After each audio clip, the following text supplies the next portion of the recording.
Nuevamente, pues inicio agradeciendo a la profesora Estela Triviño la posibilidad de conocer el trabajo de ustedes que tuve en el mes de octubre, de establecer vínculos, y pues especialmente le agradezco al profesor Horacio la invitación y la coordinación para que yo pudiera acompañarlos el día de hoy.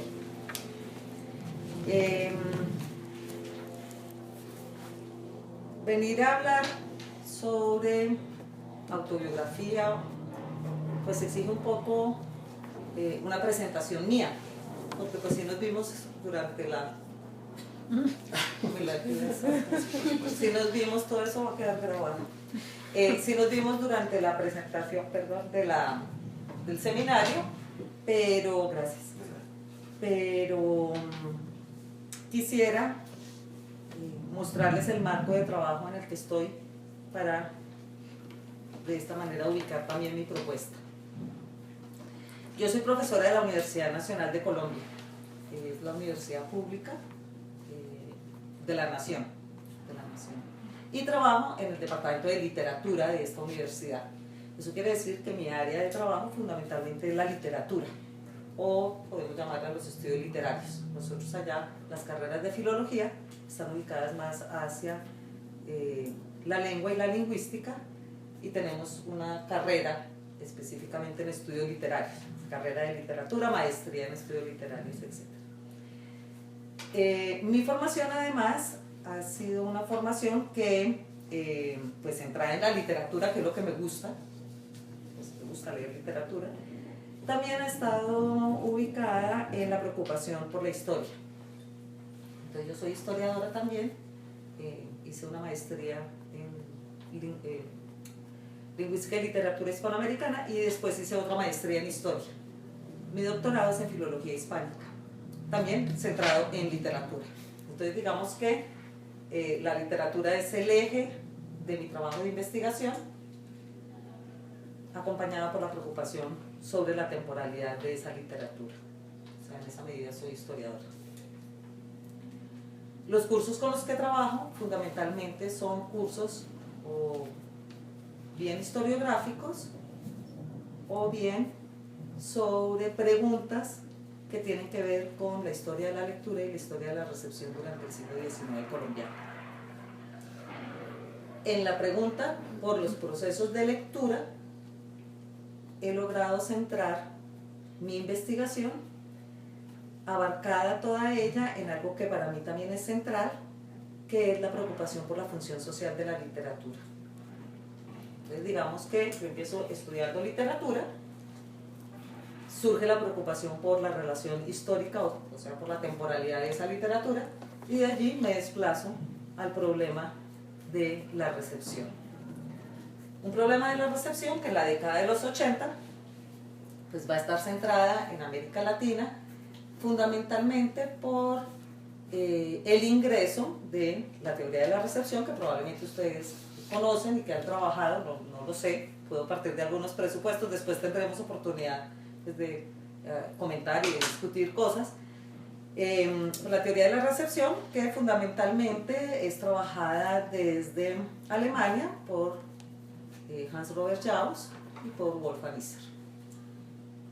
Ese horizonte en los 80, pues varios de ustedes son muy jóvenes, entonces los 80 les parecen por allá lejísimos. Esa pregunta por los procesos de lectura estará acompañada también por esa línea semiótica bastante fuerte que va a ser leída en América desde las propuestas de Umberto Eco. O sea, la preocupación por un lado, desde la teoría de la recepción, Jauss, Isser y todo su grupo de la Universidad de Constanza, y por otro lado, la preocupación por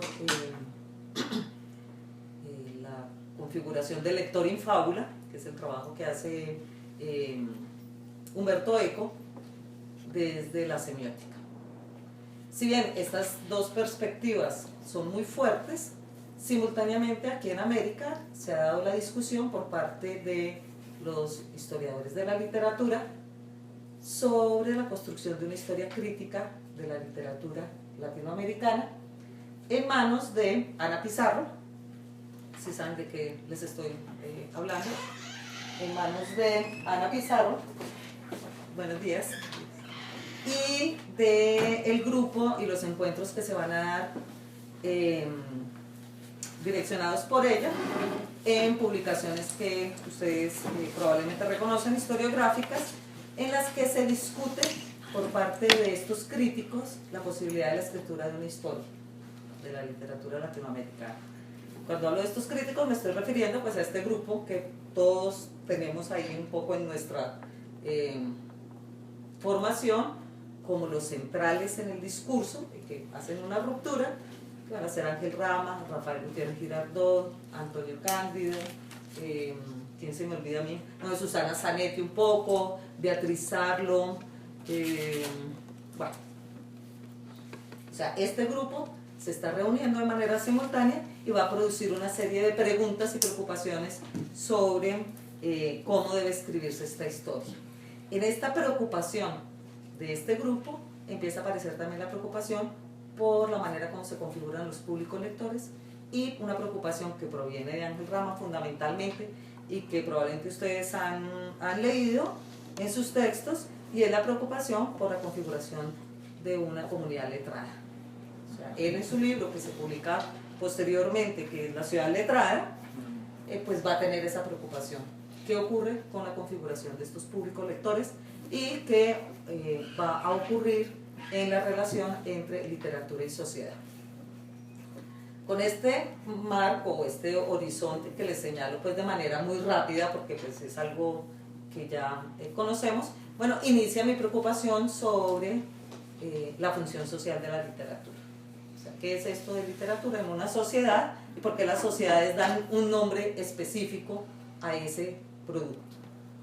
Después vendrán pues todas las intervenciones y propuestas de autores como Bourdieu y vendrá toda la preocupación por parte de otras líneas críticas de señalar el discurso literario como un discurso pues, hegemónico que tiene unas características específicas que si bien tiende a fusionarse con otros discursos, y aquí se dan pues, los problemas de la apertura del canon, los problemas de el cambio de la misma noción de literatura, así se llama un libro importante de Carlos Rincón, pues nos encontramos con que ese objeto que discute con los problemas de la oralidad, que discute con el problema de los otros géneros, un género que nos interesa particularmente a nosotros hoy, la pregunta empieza a direccionarse fundamentalmente a las prácticas lectoras. Y aquí aparece otra corriente crítica. Ya hemos hablado de la teoría de la recepción por allá de los 70, finales de los 60, ya os hice tal.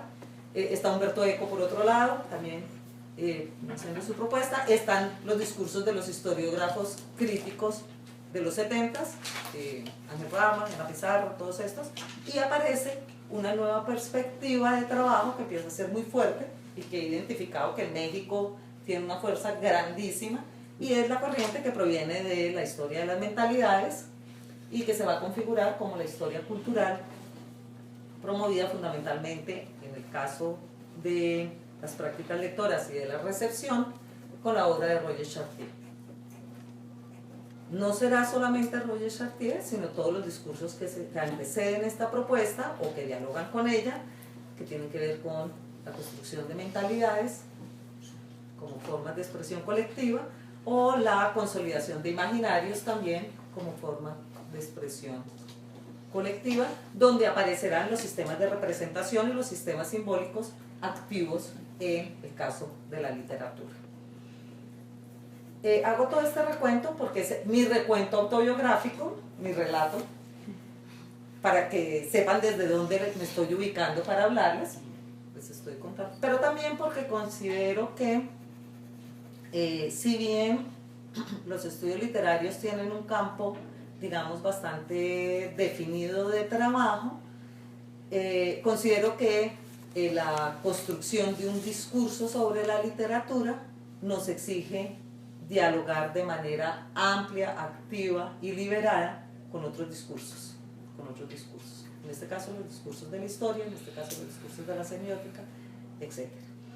Esas serán, digamos, las vías que van direccionando la propuesta, sobre todo en diálogo con una preocupación cultural específica en el caso colombiano. Ocurre que el siglo XIX colombiano se divide, y voy a ser un poco específica en esto porque me parece que es rico que ustedes sepan cosas que de pronto no llegan a ellas tan fácil. El caso historiográfico colombiano tiene una tendencia muy fuerte a ubicarse en dos momentos. El momento de la independencia, porque es, digamos, el momento de la consolidación de la nación, lo que tiene que ver con el 19, y el momento de la regeneración. El momento de la regeneración que se da en la década de los 80, estoy hablando del siglo XIX, porque allí se consolida el centralismo. Nosotros somos una nación no federal, sino centralista, en la cual se promulga una constitución que nos va a regir hasta 1991. Vamos a tener una constitución del 19 que casi se cumplió todo el 20. Entonces los estudios de los historiadores sociales, historiadores económicos, historiadores de la literatura, pues se van a centrar en estos dos periodos. El centro va a ser la experiencia federal que tenemos nosotros, la única experiencia federal marcada por los liberales. Esto hace que los estudios literarios y la consolidación de un canon se centre en la segunda parte de la segunda mitad del siglo y se deje un vacío que se empieza a responder o a resolver solamente cuando en la década de los 80 empiezan a surgir preguntas sobre ese canon hegemónico que nos ha consolidado la propia historia.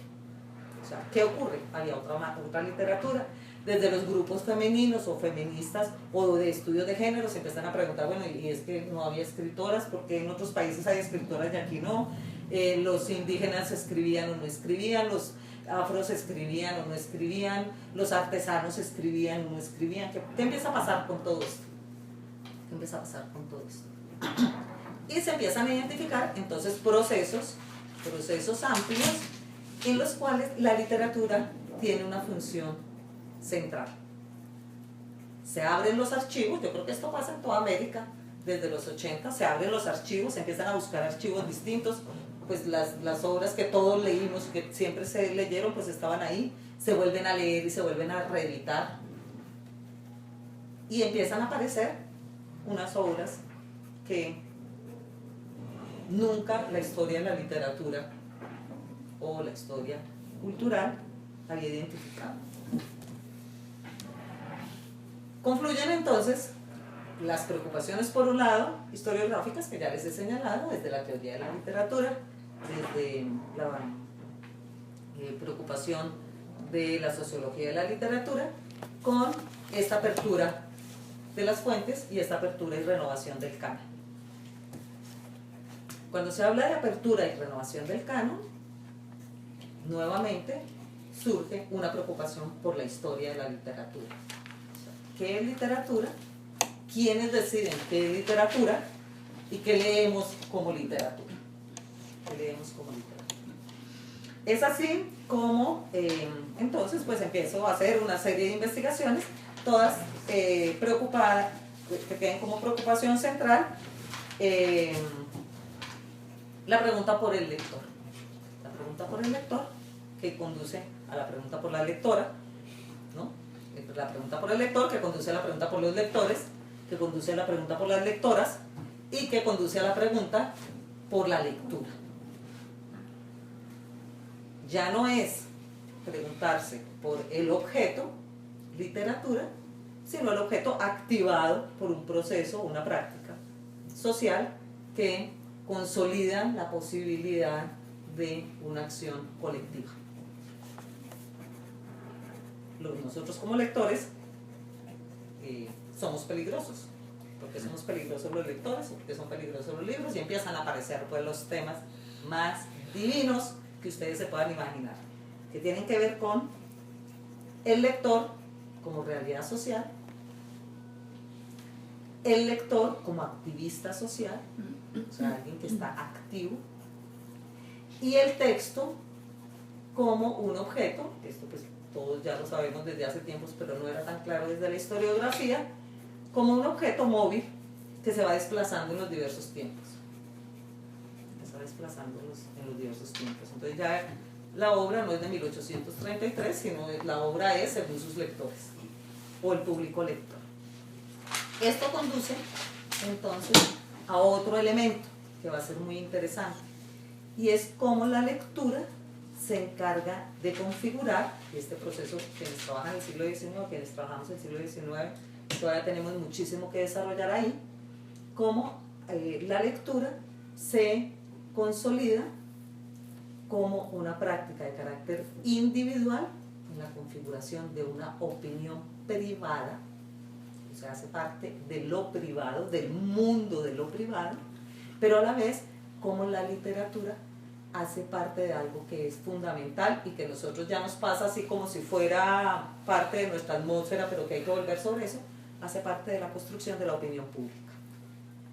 O sea, cómo la lectura mueve ese espacio, esa dinámica social tan fuerte que surge en el siglo XIX, o que bueno, hay discusiones sobre eso, pero llamémoslo así, surge en el siglo XIX, que es la opinión pública.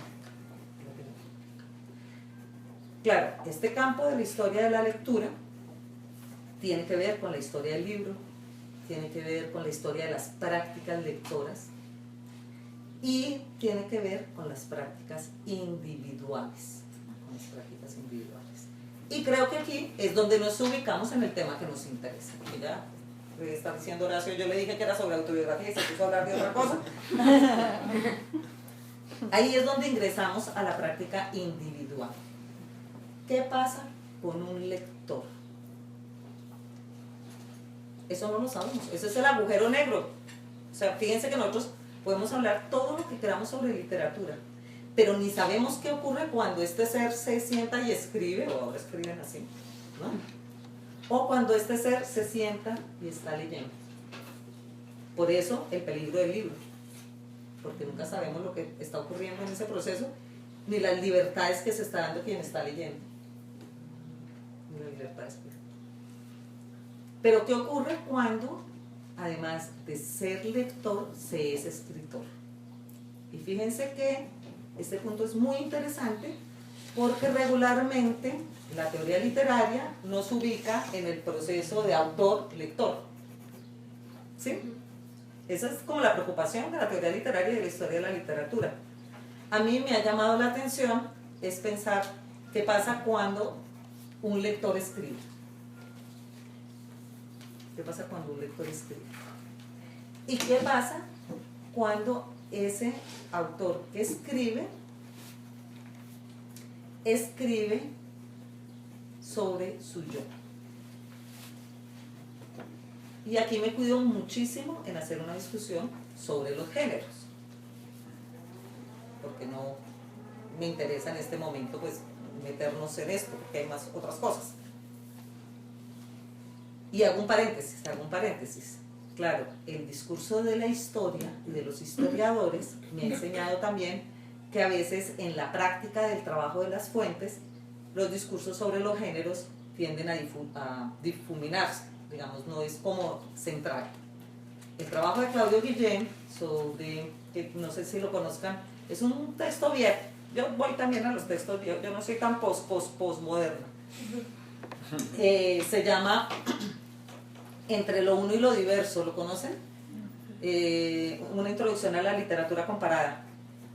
Es un trabajo muy interesante y tiene un trabajo sobre los géneros. Para quienes estén interesados, todo trabaja el problema historiográfico, el problema de los géneros, de los temas, no sé qué. Y claro, nos señala el problema de los géneros como un factor iluminador, teórico, metodológico. Pero hace un énfasis muy importante en cuanto a que la discusión de los géneros no es central, es una herramienta de trabajo que por eso puede ser móvil, porque como los investigadores también cambiamos de manera de pensar. Yo pensaba una cosa ahorita y en media hora ustedes me hacen una pregunta y digo, no, ya cambié de manera de pensar, ya, sí, interesantísimo, tú ya, eso hacemos los investigadores. Entonces cierro el paréntesis.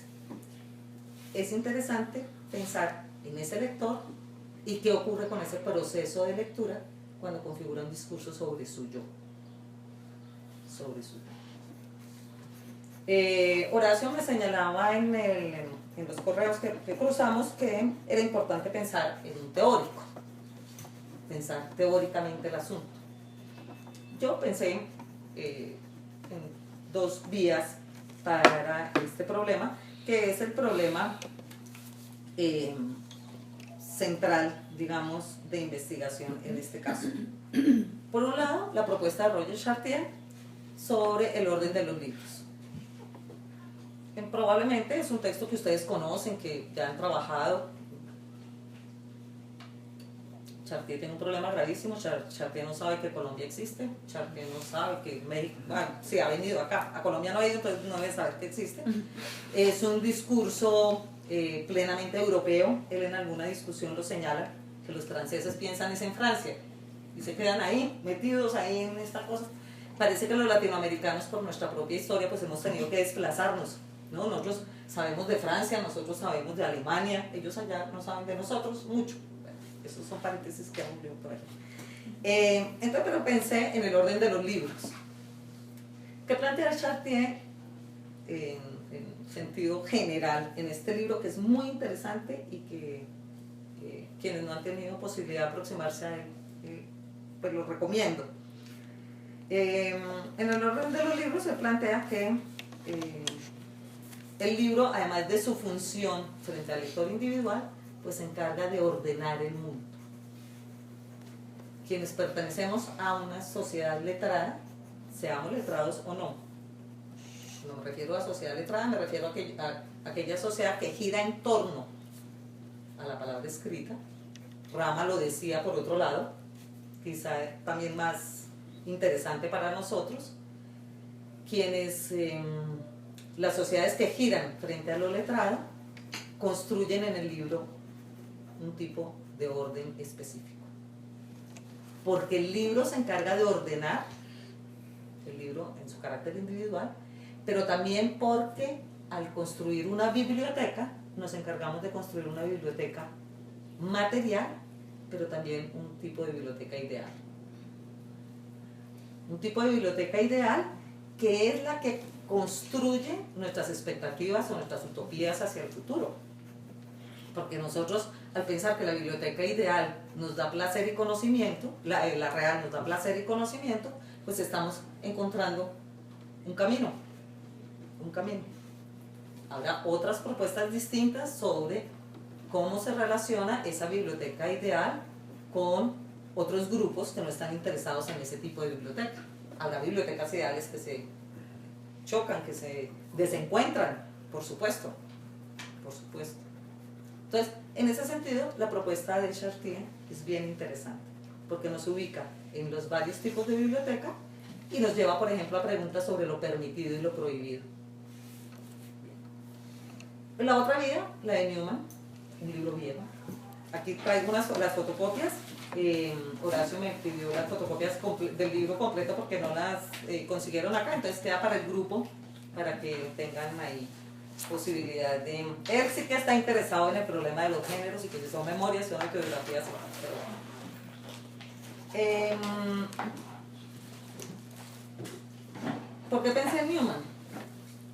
Si bien es un texto que se preocupa por unos autores de muy poco conocimiento, al menos en el caso colombiano, yo me imagino que para ustedes también son como, ¿y este de dónde salió? Goethe, sí, bueno. Pero nosotros no tenemos ni idea de dónde salieron ni nada. A mí me gustó ese texto porque yo no he encontrado, si ustedes han encontrado, me encantaría que me dijeran, pero yo no he encontrado muchos trabajos que se preocupen por la construcción material del texto frente a la construcción de citas. Eso yo no sé, pero no es una preocupación. O sea, cómo el lector ingresa en el texto las citas. Entonces pensé el asunto así: la autobiografía, perdón, el discurso sobre el yo, desde el yo, desde lo amplio en la configuración de un orden, ¿sí? O sea, ¿por qué alguien que escribe un texto asume ese texto que pertenece a un orden? ¿Para qué? Para darle un orden a su texto, ¿sí? ¿Y por qué en la configuración formal de ese texto ingresa ese texto? Entonces, esa es la propuesta de investigación que estoy desarrollando con varios autores del siglo XIX. Como se supone que es solo una hora para que después ustedes hagan preguntas, entonces vamos a ingresar a otra cosa. En esa preocupación por ese orden, por esa construcción de bibliotecas ideales y por la construcción material de un discurso o de un relato, entonces pensé para esta sesión presentarles un caso, por supuesto colombiano, para que tuvieran la oportunidad de reconocer este hecho en el diario de Soledad Acosta de Samper. Este diario, yo les voy a dejar a ustedes para el seminario que da el libro, ¿sí? Es un diario íntimo, ¿Quién es Soledad Acosta de Samper? Bueno, yo soy Carmen Elisa Acosta, pero ella no es parienta mía, tuvo hijas mujeres y ninguna tuvo descendencia. O sea, ni siquiera por allá por un ladito ni nada. No tengo nada que ver con Soledad Acosta, pero sí tengo mucho que ver porque me ha llevado a pensar muchas cosas. Como les he señalado, mi trabajo de investigación pues no surge del estudio de género, no trabajo desde el género, pero indudablemente encontrar una mujer escritora pues lo lleva a uno a pensar cosas. Así uno no sea esa su preocupación, pues estamos vivas y estamos pensando cosas. Soledad Acosta es hija de un geógrafo y político, entonces ellos siempre eran políticos, periodistas, profesores, etcétera, en el 19, Joaquín Acosta, y eso hace que ella, casado con una mujer nacida en Nueva Escocia. Esto hace que Soledad Acosta sea una mujer diferente, digamos, a las mujeres que eran hijas de nacionales, de raizales. Ella viaja desde muy pequeña a Europa, aprende inglés, francés, alemán, o sea, es una mujer hiperletrada, estamos en un nivel letrado bastante alto, y va a ser, digamos, va a ser la escritora colombiana del 19 que fue desconocida hasta la década del 70, a principios del 80, del siglo XX, cuando una profesora, Montserrat Ordóñez, empieza a rescatar su trabajo, y ese rescate, ella muere y otra profesora, colega mía, continúa con este proceso. Vaya sorpresa, Soledad Acosta escribió 21 novelas. Escriben 21 novelas con luz eléctrica y digital y no sé qué, corta y pega. Escribe 21 novelas y escribe y publica en varios periódicos, como era La Época, y publica un periódico que es el periódico La Mujer, para mujeres, señoras y señoritas, dice ella, y escrito solo por mujeres, 1878, 1882. Entonces Soledad Acosta, digamos, va a ser una persona muy importante para la historia de la literatura nacional. Pero además de esta importancia de Soledad Acosta, aparece el diario. Entonces esta investigadora Carolina Alzate se encuentra sus pesquisas y cosas el diario de Soledad Acosta. El diario tiene unas características maravillosas. La primera característica va de septiembre de 1853 a mayo de 1855. O sea que no es mucho tiempo, pero miren, claro que aquí hay otras cosas que pues, añade Carolina, pero sí es un diario bastante extenso. ¿Qué ocurre con este diario? Este diario lo empieza a escribir Soledad en el momento en que se enamora. Ella ve al hombre de su vida y empieza a escribir el diario. Y lo concluye el día antes de casarse. O sea, es un diario que va a cubrir el momento fundamental de ella entre el paso de reconocerse como una mujer enamorada a reconocer que ya dejará de ser una mujer soltera y que se convertirá en una mujer casada. ¿Qué otra característica tiene el diario de Soledad Acosta? El diario de Soledad Acosta, como les decía, inicia con su escritura de mujer enamorada hasta el momento en que le entrega el diario a él como lector. Él simultáneamente está escribiendo su diario de amor y se lo entrega a ella. Y al final los dos concluirán sus diarios juntos. O sea que es un caso, yo no sé mucho, ustedes saben más de eso que yo, de autobiografías y diarios y todas estas cosas, pero es un caso de excepción a mi manera de ver, no es lo más usual. ¿Qué vamos a encontrar en ese diario? La preocupación de ella por irse construyendo, no solo como mujer para entregarse a ese amado, sino que vamos a encontrar en ella una mujer que quiere formarse para el conocimiento, O sea, es una mujer muy particular para el siglo XIX. O sea, es una mujer que quiere estar completa. Y ser una mujer completa es ser una mujer del conocimiento. Yo no había encontrado diarios como este, sino en el caso de las monjas. No sé si ustedes han trabajado, pues Sor Juana es Sor Juana. Nosotros tenemos varios casos de diarios de monjas, de textos escritos por monjas sobre su experiencia mística que entregan a los sacerdotes, probablemente ustedes lo conocen, y allí son mujeres que se están construyendo para un conocimiento de lo divino. ¿Sí? O sea que sí existen mujeres que escriben sobre su forma de adquisición del conocimiento, siglo XVII, pero en el XIX el mundo ha cambiado también y se le están exigiendo otras cosas a las mujeres. Entonces Soledad va a escribir este diario en Soledad y después con José María Samper. ¿Quién es José María Samper? José María Samper va a ser uno de los más importantes escritores y políticos del siglo XIX colombiano. Esto quiere decir que ella está acompañando en su vida la producción escrita de José María Samper. Y él le dará el espacio de publicación a ella, no todo es completo en la vida, él le dará el espacio de publicación a ella de sus novelas, o sea, él le presentará sus novelas. Devolvámonos al diario. Soledad señala, tenía aquí unas referencias porque no tuve tiempo de pasarlas a leerles directamente el libro que es más bonito.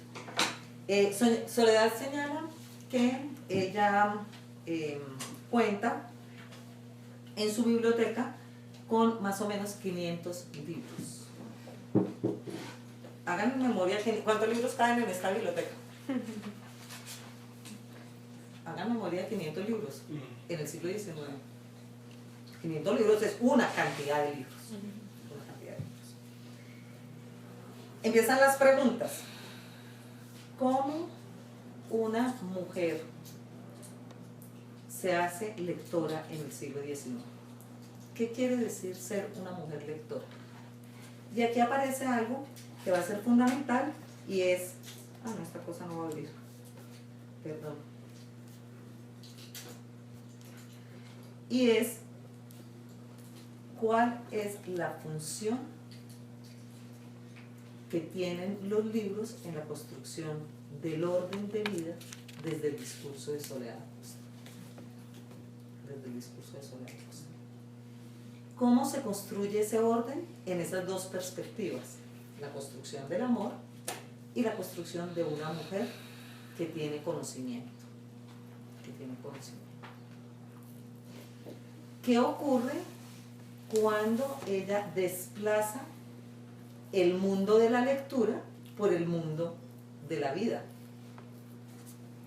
Porque nosotros nos encontramos acá con que, no, esto sin conexión no me va a funcionar, pero menos mal tengo el libro, por eso los libros son más importantes que los digitales.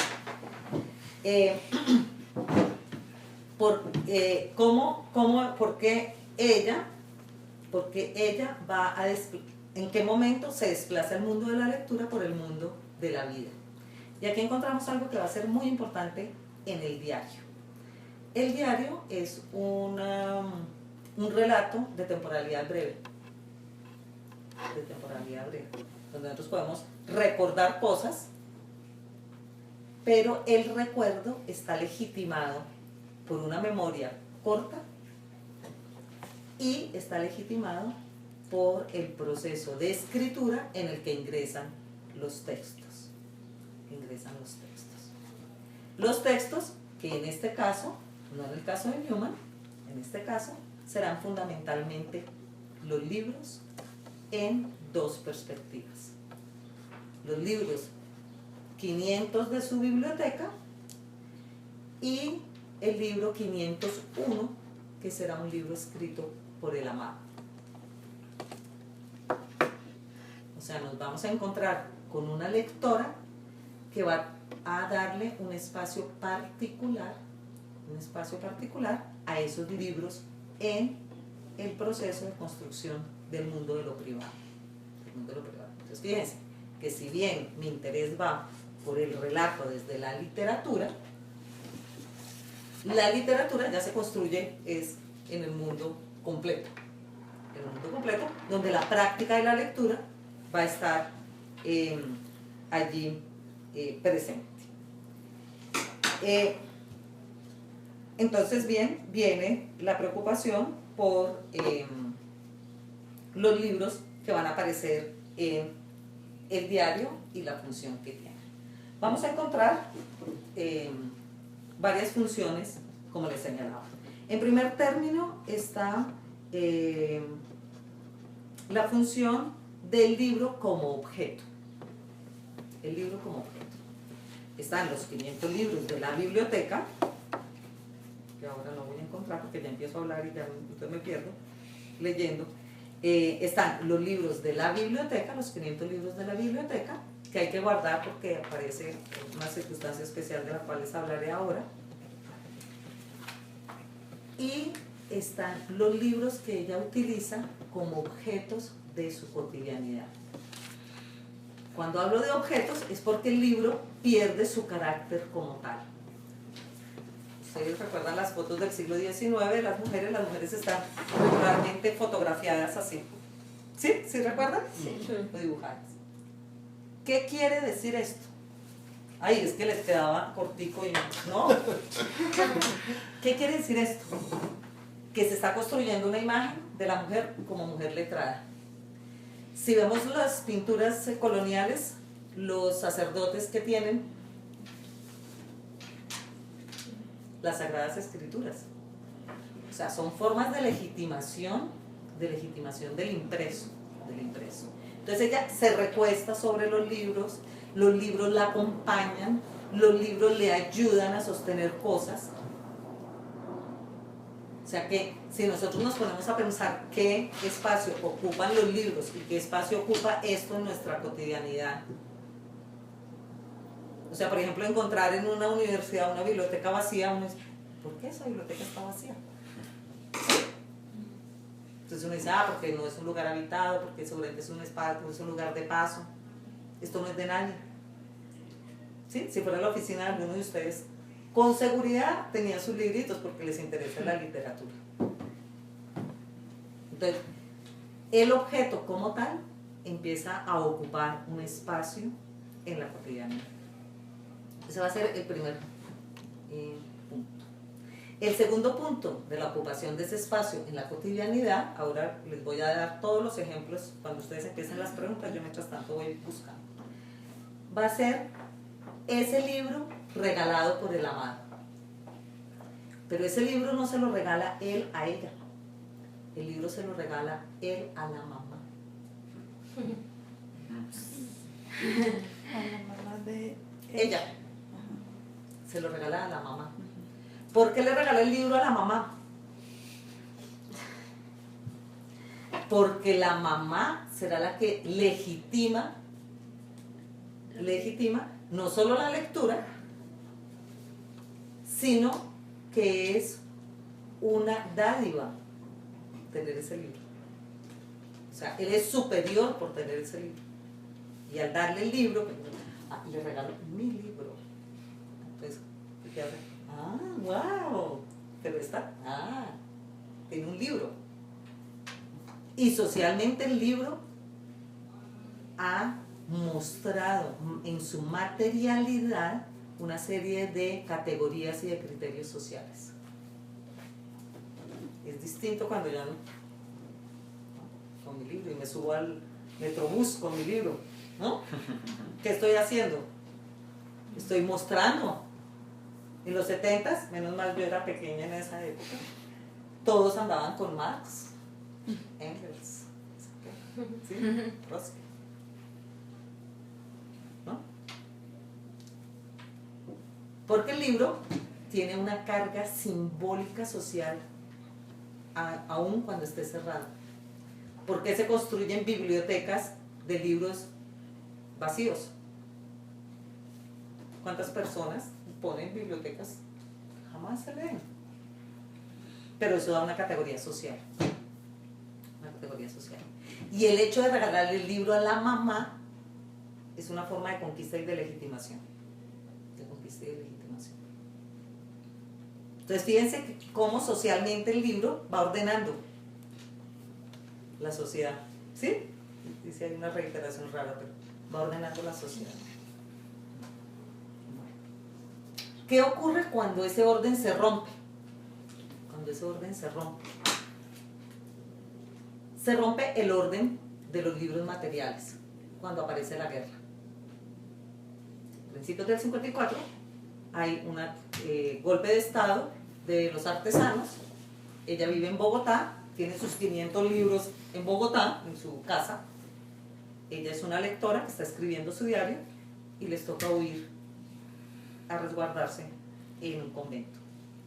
En ese momento se rompe el orden establecido y se rompe el orden de los libros. Ella tendrá la preocupación por la escritura sin sus libros. Y no solo eso, sino que está, si bien ella es católica, si bien se considera conservadora, su esposo es liberal y es ateo. Él dice que él va a misa para que no se pierdan las buenas costumbres, pero él se considera ateo y liberal. Ella es conservadora, pero aún así tiene problemas con las monjas para las lecturas. Entonces, allí solo podrá leer a Chateaubriand, ¿no? Las memorias de ultratumba, en ese espacio donde se ha roto el equilibrio de estar sentada desarrollando su diario en la biblioteca. Ese orden roto se volverá a restablecer, y se volverá a restablecer no solo porque, bueno, se da otra situación política que permite la recuperación del poder legítimo, sino que se va recuperando ese orden a medida que ella empieza a sentir que el amado sí responde a las expectativas que ella tiene. Cuando, es que tenía todas mis citas ahí, cuando el amado no responde a sus expectativas, o sea, hay la duda de mujer, él ha tenido una esposa, la esposa ha muerto, ella siempre tiene miedo de no ser tan bella. José María Sanfer también le dice en su diario, Solita no es tan linda, pero es inteligente. Yo creo que ella siente eso, Ajá. ¿no? Sí, Pues sí. eso, las mujeres sabemos todo, siempre hemos sabido todo. Ella tiene sus dudas, ay, eso va a quedar grabado. Ella tiene sus dudas, los libros tampoco la satisfacen. Cuando el equilibrio se da, los libros empiezan a decirle lo que ella quiere escuchar de los libros. Entonces serán órdenes y rupturas o desequilibrios que estarán articulados por la lectura, por el proceso lector. Bueno, esto es Soledad Acosta. Es que ya voy a cumplir el tiempo para que tengamos tiempo de hablar distinto. ¿Qué preguntas son importantes en este sentido? ¿Qué preguntas, digamos, más generales, además del trabajo sobre la obra, surgen en el caso de la historia cultural, que es la que fundamentalmente me interesa? En primer lugar, que evidentemente ver en un texto de escritura del yo la presencia de la lectura activa nos permite responder preguntas sobre la función social de la literatura y la acción de esa función en la comunidad letrada y en la no letrada. O sea, en otros grupos que no están ingresando de manera directa. ¿Qué otra cuestión aparece aquí? Que evidentemente nosotros, al pensar desde lo letrado, y aquí hay un punto que para mí es fundamental, o sea, nosotros somos privilegiados de estar aquí. ¿Cuánta gente está haciendo otras cosas? Nosotros aquí hablando y leyendo y escribiendo. Somos privilegiados.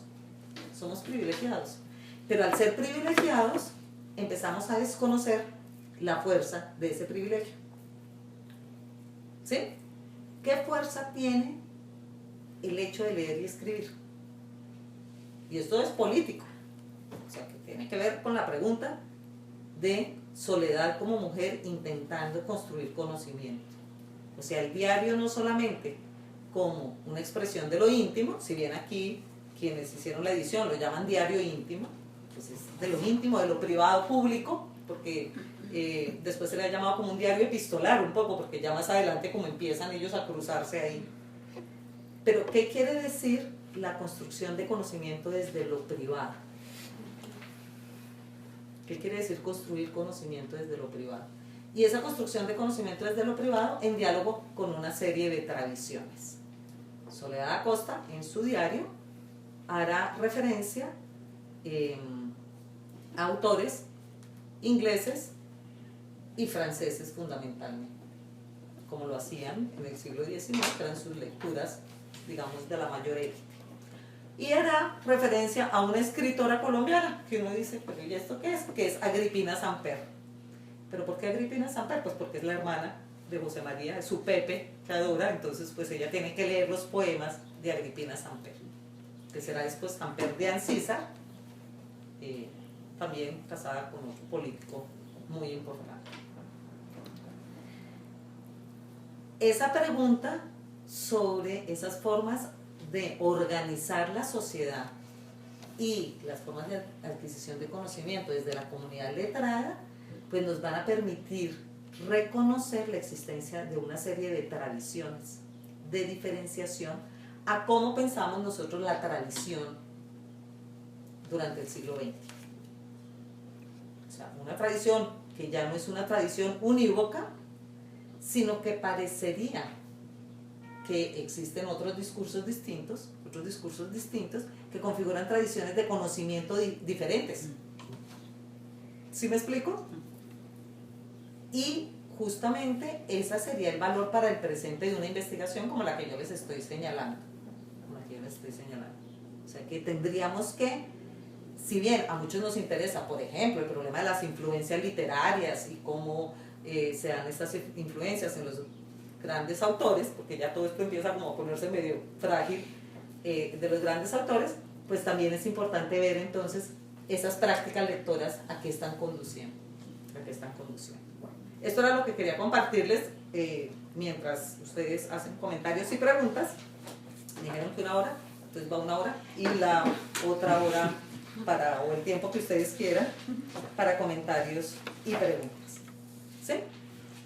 ¿Quién quiere comenzar con las preguntas? ¿Quién quiere comenzar? Jesús.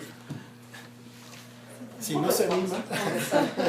Bueno, lo de Roger Chartier, Ajá. a mí me movió mucho la lectura porque es pensar como en la cuestión histórica, también Sí. cómo va a insertarse luego el género de lo autobiográfico, los diarios, las memorias, que ya es como muy tardío, ¿no? Porque en ese mismo recorrido del libro y de la comunidad lectora, de la noción de autor, ¿no? También en ese sentido también pensar qué pasa con la noción de autor en el Renacimiento y qué ocurre a lo largo del tiempo hasta que llega el siglo XIX y ya se consolida esta idea de autor y de también esta labor de los escritores de ser periodistas, de tener un nombre, darse una voz y al mismo tiempo tener un público lector que pide al autor tener una personalidad y este surgimiento de una individualidad, ¿no? Que es un camino muy largo y luego también es muy breve el tiempo en que se hace una lectura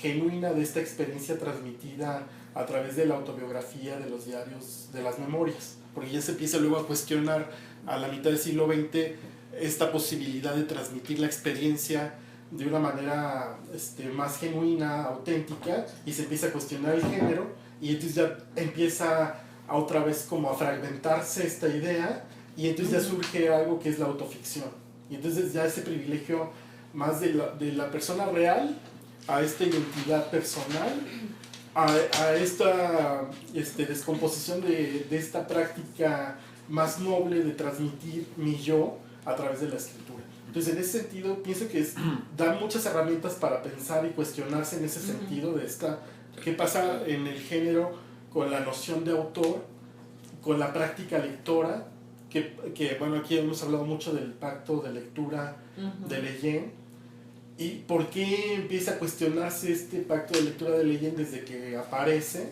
y toda esta problemática que viene recorriendo, ¿no?, desde los siglos sobre esta idea de la transmisión de la experiencia del yo a través de la escritura.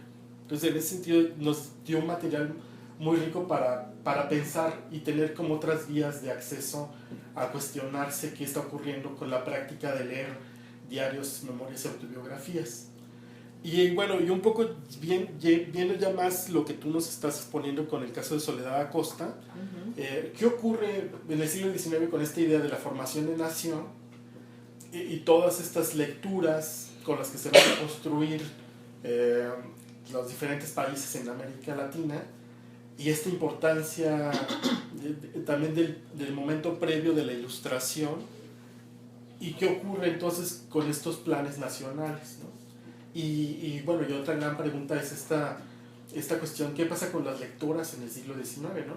Y que ahora lo vemos en el mismo salón, vemos más la presencia de las mujeres que de los hombres en este acercamiento a la literatura. Entonces también este papel de la mujer, me parece que con el caso de Soledad Acosta pues nos abre esta otra perspectiva, ¿no? Y esto que nos cuentas de la conciencia que tiene ella de cambiar de estatus de soltera a casada, qué ocurre y cuáles van a ser esas modificaciones del yo, ¿no? Bueno, esto me preguntó fue como lo humano y lo divino, porque ahí está todo. Porque pensar el problema de la lectura en el siglo XIX pues, y la nación es todo. Bien, entonces voy por partes para ver qué logro.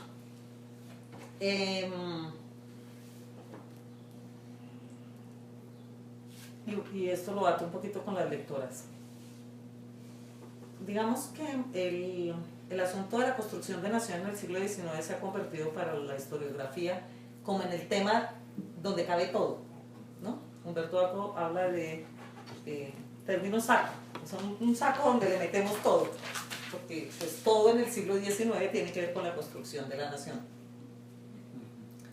Entonces casi eso se empieza a volver como tautológico, porque todo lo que uno está hablando pues, se convierte como en lo mismo. Pero evidentemente para ellos era el problema. Yo hice una investigación que yo no sé, yo la dejé aquí en la mano, no me acuerdo dónde, ya no supe, no la he encontrado, creo que no está. que se llama Lectura y Nación, novela por entregas en Colombia, 1840-1880. ¿Qué hago en esta investigación? Sabemos, bueno, lo han trabajado otros autores antes, que la producción de prensa y de novela durante el siglo XIX va a ser fundamental. Va a ser fundamental en la necesidad de nombrarse como nación. Nombrarse como nación, teniendo presente algo que nosotros no tenemos regularmente presente, y es que Europa también se está configurando, en Europa también se están configurando las naciones, no es solamente acá. Ellos también tienen esa preocupación. Eso quiere decir que de manera simultánea a como lo están haciendo Sue, Victor Hugo, Dumas, Chateaubriand, Lamartine, todos estos allá, pues nosotros estamos escribiendo también nuestras literaturas en la búsqueda de esa configuración de esa nación. Va a ser la prensa el espacio privilegiado de publicación de literatura. Cuando hablo de privilegiado no quiere decir que no haya publicaciones en libro, pero va a ser privilegiado. Ojo, este diario no es escrito para ser publicado. Va a ser publicado hasta el siglo XX por estas investigadoras que se lo encuentran, no es que se lo encuentran, lo buscan y bueno, y allí está. Pero va a haber diarios que sí son publicados. Yo no sé si alguno recuerda la presentación que yo hice en octubre, el diario de María Martínez de Nícer, pues ella al final lo publica y se lo entrega al Congreso. Dice, ustedes fueron vencedores, ustedes son el gobierno y quiero entregarles mi diario. O sea, es un diario, son dos diarios que tienen lógicas distintas. Este diario se convierte en un diario epistolar, porque acaba siendo como en diálogo con el de José María, su enamorado, y el diario de María Martínez es un diario que se desplaza de lo privado a lo público. O sea, en el cual siempre lo leemos con sospecha, porque ella tuvo que haber hecho cambios. No se encuentra el manuscrito, nadie lo ha encontrado. No sé si lo habrá buscado, yo no lo he buscado, pero no se encuentra el manuscrito, para saber qué pasó allí. Pero en cuanto a la publicación, sí vamos a encontrar que la prensa va a ser el elemento fundamental, como ocurre en toda América, como ocurría en Europa, para nombrar la nación y encontrar los espacios de configuración de esa nación. Y dentro de esto, en mi interés, pues las novelas por entregas. Pero las novelas por entregas, no solo nacionales, sino nacionales y extranjeras. Porque yo acabo pensando, bueno, se han estudiado las novelas por entregas nacionales, como si fueran solas. Pero el lector, ¿qué hace? El lector no dice, yo voy a leer esta nacional, dejemos las extranjeras. No, al lector se le presentan tanto las nacionales como las extranjeras.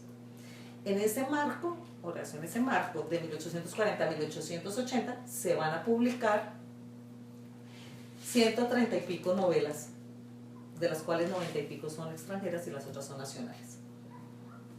¿Sí? O sea, eso quiere decir que el lector que se configura para la configuración de la nación es un lector de literatura extranjera más que nacional. Los periódicos, la misma Soledad en su publicación del periódico La Mujer, que es escrito para señoras y señoritas y quiere que publiquen señoras y señoritas, está diciendo todo el tiempo, estoy escribiendo mucho, ustedes se cansarán de leerme, pero si no me mandan textos, ella no habla de textos, artículos o novelas, ¿yo qué hago? Tengo que publicar el periódico, es mi proyecto. O sea, no sabemos hasta dónde la publicación, no sé en México cómo sea esa proporción, pero al menos en el caso colombiano, en lo que logré investigar, pero pues leí 135 novelas, encuentras son novelas extranjeras. Bueno, esto tiene que ver muchísimo con esa configuración. Lo otro es cómo se da eso frente a los proyectos políticos y a los proyectos educativos. O sea, se van a dar las discusiones que se dieron en toda América sobre la libertad de imprenta, por ejemplo, y la libertad de educación. En el proyecto liberal que surge a partir de 1858 y que va a ir hasta 1880, cuando empieza la regeneración, o sea, en ese proyecto liberal, en esa búsqueda federal, En 1870 vamos a tener el proyecto de instrucción pública, que va a ser, digamos, el más liberal de todos, donde la libertad de educación va a ser el frente. Pero ¿qué ocurre? Que en el momento en que se da la libertad de educación, la iglesia empieza a crear colegios en cantidades. O sea, ahí hay unas prácticas que son rarísimas, porque uno piensa siempre que la oposición, digamos que los liberales son, claro, pero los liberales eran el Estado y no tenían recursos. La iglesia siempre ha tenido recursos. Entonces, lo que se puede configurar como proyectos lectores liberales van a tener una contrapartida con la propuesta conservadora. Bueno. El otro asunto que en otra investigación también estuve trabajando, ese trabajo se llama Lectores, Lecturas y Leídas, que es una investigación sobre el periódico El Mosaico, que es un periódico literario. Bueno, esta gente cómo leía la literatura y desde dónde, pues empiezo a trabajarlo desde la educación, y la literatura se configura hasta los 80, un poquito antes, desde los 70 empieza la cosa a cambiar, cuando ya se empiezan a dar procesos de autonomía, ¿no? La literatura se configura en un discurso que es periférico a la educación. O sea, las letras, y esto también sería interesante trabajarlo en esta perspectiva de la construcción de imaginarios sobre el libro o de la construcción de las prácticas lectoras, el libro y la literatura están ubicados desde el proceso de las convenciones, son convenciones, los niños deben leer con las manos atrás, el libro debe estar atrás hasta que el maestro no diga que lo ponga enfrente, bueno, todo este tipo de cosas que desde la historia de la educación pues hay muchísimo material para trabajar, pero el interés por la literatura siempre surge de manera periférica. En las tertulias, en los cafés, más adelante, en las universidades, pero no hay una pregunta por la literatura en la escuela, sino solamente cuando se da para la adquisición de la norma. ¿Sí? Para la adquisición de la norma. O sea, no hay un interés para que los niños lean poesía, para que no sé qué. Y se trabaja con libros anotados y complementados para el caso colombiano. Entonces, Ochoa, que es un libro pues, clásico en España para aprender a leer y escribir, lo imprimen con los comentarios requeridos. Entonces, digamos que lo que me ha interesado a mí más que la literatura, pues no va a estar allí de manera constante. Vamos a encontrar en los recuerdos de Rivera y Garrido, que va a ser pues un escritor y político no del centro, sino de una región que es el Valle del Cauca. Luciano Rivera y Garrido escribe las memorias de un colegial. Ustedes que les interesan esos discursos. Es divino el texto, divino. Entonces él lee a Robinson Crusoe a escondidas. Y uno dice, ¿por qué? Si los profesores de él, porque recuerden que eran profesores, políticos, periodistas y todo al tiempo, ¿no? Estos hombres letrados. Los profesores de él, mientras tanto, están escribiendo el periódico El Mosaico, les fascina la literatura, defienden la literatura, pero le prohíben a los niños leer Robinson Crusoe. Pobre Luciano Rivera y Garrido le lleva ya escondida a Robinson Crusoe. Entonces, es importante que él lea Robinson Crusoe para las preguntas que nosotros nos hacemos en esta metodología de trabajo, en esta propuesta de trabajo que les hago. Pero también es importante ver ese texto, qué función tenía allí. O sea, ¿por qué él leía escondidas?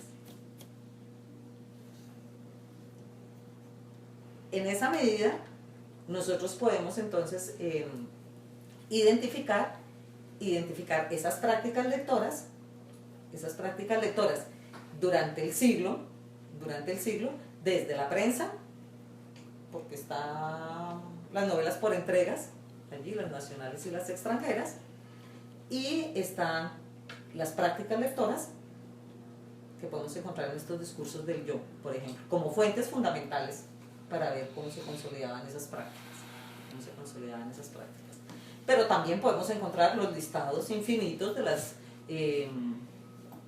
¿cómo se llama? De las ventas de libros que empiezan a aparecer en la parte, en la última hoja de los periódicos, donde dice la librería tal, vende tales y tales y tales y tales y tales y tales libros. Entonces ya ahí encontramos, pero entonces lo tenemos es que articular, ¿no? ¿Cómo se articula esto? Bueno. Lo otro, para darle tiempo para otras preguntas. Lo otro es la mujer, las mujeres lectoras. Bueno, claro, yo al leer todas estas novelas, ustedes no se imaginan la diversión, leer todas estas novelas. ¿Por qué es divertido leerlas? Pues además de ociosidad mía por la literatura, ¿no? Qué delicia leer literatura, es porque uno empieza a tratar de comprender esos horizontes de experiencia lectora. Esos horizontes de experiencia lectora. ¿Qué ocurre en la mente de estas lectoras? Y aquí aparece un punto que no se ha trabajado mucho, que habría que trabajarlo más en la historia de la literatura, y es el problema de la censura. Lo permitido y lo no permitido. O sea, qué es lo que se permite leer a la mujer y qué es lo que no se permite leer a la mujer. Entonces, igual que acá, nos encontramos con una serie de periódicos escritos por hombres, pero para señoritas. Entonces encontramos la Biblioteca de Señoritas. La Biblioteca de Señoritas pues es un periódico escrito por hombres para hacer mujeres lectoras. Y nos encontramos con un punto que va a ser, a mi manera de ver, muy interesante y que habría que también profundizar allí. Y es que la lectura es lectura para mujeres, pero es prohibido leer para las mujeres. O sea, que las mujeres deben leer, pero es peligroso que las mujeres lean. Y es peligroso que las mujeres lean, ¿por qué? Porque nadie sabe lo que pasa entre el ojo y la cabeza. ¿Sí? Entonces nos encontramos con una serie de discursos, que también he trabajado un poco, que tienen que ver con lo permitido y lo no permitido para las mujeres. ¿Sí? Entonces, son permitidas las lecturas francesas, pero son prohibidas las lecturas francesas. ¿Sí? Los novelistas franceses se deben leer, pero son peligrosos esos textos. O sea, las mujeres tienen que tener un control sobre la lectura. ¿Y quién controla eso? Pues los hombres, las instituciones, la iglesia, la educación, están controlando la lectura. ¿Qué ocurre? Que las mujeres que escriben, estas a las cuales les he mencionado, la Agripina Samper, la Soledad Costa de Samper y demás, la María Martínez y demás, pues son mujeres que están controladas en la Biblioteca Ideal. ¿Y por qué están controladas en la Biblioteca Ideal? Porque son bibliotecas que se van construyendo con los esposos. Que se van construyendo con los esposos. Habría que mirar esa construcción de bibliotecas reales y bibliotecas ideales, cómo se van organizando la construcción de un orden social. ¿No? O sea, ese digamos sería el macro trabajo. Porque ahí podríamos ver la función social de la literatura. Ahí podríamos ver, por ejemplo, Soledad Costa escribe unas novelas patrióticas y pone unas mujeres que son una locura para vos. No puede ser posible. Ahí voy a dejar el libro también, es este que se lo íbamos a dar a una profesora y no, es sobre el periódico La Mujer. Ella en este periódico escribe esas novelas patrióticas, y allí las mujeres serán las encargadas de algo que es fundamental, que nosotros no pensamos permanentemente, y es que cuando hay guerra las mujeres son las que sostienen la sociedad, porque los hombres están batallando. Pero nosotros no pensamos mucho en eso. O sea, ¿cómo era la sociedad del siglo XIX? Nosotros pensamos que eran hombres y mujeres allá, pero como eso era lleno de guerras permanentemente, estaban batallando. Y aquí ahora uno tiene que pensar en eso, ¿no? ¿Cómo se están construyendo, cómo se están haciendo esos tejidos? ¿Cómo se van dando esos tejidos? Entonces Soledad arma el proceso histórico, ¿no? Porque ella quiere enseñarle a las mujeres historia. Y ella dice, en este periódico que es para mujeres, dice, las mujeres no se van a sentar a leer los libros de historia. Entonces yo les escribo novelas, la delicia. Y les escribe novelas y crea estos personajes femeninos transversales que no existieron y que son las que sostienen la sociedad, la que van, se meten por las montañas y salvan a los hombres cuando los españoles los van a ir a buscar. O sea, está construyendo un tejido lector distinto. Es una lástima, por ejemplo, que los lectores casi no dejamos huellas de lo que leemos. O sea, ¿cuántos libros se han leído ustedes que no han escrito después? Nada. Cantidades. Uno no deja huellas lectoras. Nosotros los profesores, porque pues es lo que nos gusta hacer. Y después cuando sean críticos o cuando escriban sus libros. Pero uno lee mucho que no dejan. Entonces no se encuentra recepción de las obras de ella. Contemporánea, para ver si algún hombre se puso furioso o le pareció bien o alguna mujer le pareció divertido. No se encuentra recepción. Como no se encuentra tampoco sobre los textos de los hombres. O sea, el proceso crítico va a ser muy posterior. No vamos a encontrar que a mediados del siglo XIX se hable sobre literatura. Muy poquitas polémicas. Entonces pues no podremos saber esas mujeres lectoras realmente hasta dónde iban, hasta dónde las dejaban ir, ¿no? En ese propósito. Porque a los jóvenes pues también los restringían. Vemos a nuestro Luciano que no puede leer a Robinson Crusoe. Bueno, ¿qué otros comentarios o...? Bueno, yo tenía un comentario. A la luz de toda la investigación interesante sobre la función social de la literatura, sobre la mujer como lectora y como escritora, que bueno, es una situación muy interesante, ¿no? Yo creo que, bueno, a mí desde... me interesaría, desafortunadamente no tiene uno la experiencia lectora del diario de Soledad, ¿no? No, y yo además no les dije ni una frase directa. Sí, desafortunadamente uno no lo tiene, pero a la luz un poco de este capítulo que leímos para esta sesión, bueno, a mí para empezar me llamó mucho la atención que se hablara como ya lo dijiste muy al principio. Está interesado este autor por hablar de una de las características de la construcción de los textos autobiográficos, pero de la cuestión material, ¿no? Porque en efecto la mayoría, de repente yo tampoco lo había pensado mucho, pero la mayoría de las reflexiones teóricas, críticas, acerca del quehacer autobiográfico en general, son de carácter estructural, son de carácter interno, ¿no? Y bueno, y aquí hay algo muy importante, esa inserción de las citas, a mí nunca, bueno, personalmente nunca había hecho una reflexión sobre esos textos que se insertan ahí, ¿no? Y que muchas veces incluso pueden no ser de los, como aquí lo plantea, ¿no? Pueden no ser del propio autor que esté enunciando el texto, ¿no? Sin embargo, los hace suyos, ¿no? Entonces, eso me pareció muy, muy interesante. Ahora, yo me imagino que en el diario de Soledad, pues debe de haber este tipo de cuestiones, ¿no? Entonces, a mí me parece... Sí, ella tiene una cosa, perdón que te interrumpa, sí. Una cosa muy interesante que ella los cita y los cita en la lengua original. O sea, ella los copia en francés, los copia en inglés, ¿no? Ella va haciendo como su propio... Entonces, por ejemplo, he seguido leyendo a Corinne, que me gusta mucho. La comencé a leer en español y estoy siguiéndola en francés, extracto. Y pone el extracto en francés. Claro. No, bueno, a mí eso me parece muy relevante, y de ahí que comience Newman diciendo que esta inserción de las citas, esta presencia importante, dice muy al principio, pues, la función de la cita en la autobiografía, pues esta deslinda en clara y peculiar forma la autobiografía de las memorias.